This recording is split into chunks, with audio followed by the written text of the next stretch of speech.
এইদিকে যতদূর দেখা যাচ্ছে প্রত্যেকটাই আজিমগঞ্জের সামনে কিছু দূর ডাহাপাড়া এলাকায় একটি ইলাহিগঞ্জ বলে গ্রাম আছে। মেন রোড থেকে বাঁ হাতে আজিমগঞ্জ থেকে ডাহাপাড়ার দিকে যেতে, জগৎবন্ধু ধামের দিকে যেতে, সেইখানে আমি একটা আমবাগানে এসেছি। আমাদের ডাক্তারবাবুরাও এসছেন এবং কালুদা উজ্জ্বলদা এসছে। চারিদিকে এত আম, চলুন আমরা যাচ্ছি এখন আমবাগানে। পরিবেশটাই এত সুন্দর। হ্যাঁ, এই গরমে এখানে বাইরের যে টেম্পারেচার তার থেকে অন্ততপক্ষে 4 থেকে 5 ডিগ্রি কম পুরোটায়।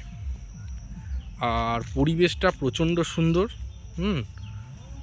এবং এখানে মানে যতদূর এগোনো যাবে চারিপাশে শুধু একটাই গাছ দেখা যাবে, আম গাছ। ওখানে মনে হয় আম পেড়ে বিক্রি করছে ওরা, পাইকারি বা প্যাকিং হচ্ছে বাইরে যাওয়ার জন্য। তো চলুন আমরা যাচ্ছি, একটু আম গাছটাও দেখছি, ভালো লাগছে। দেখছি যদি এখান থেকে বাড়ির জন্য নিয়ে যাওয়া যায়।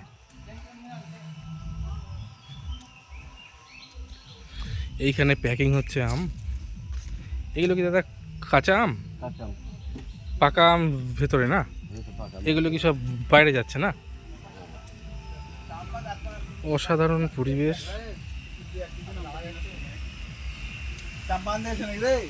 এত সুন্দর আম, ভেতরে আমের পেটি।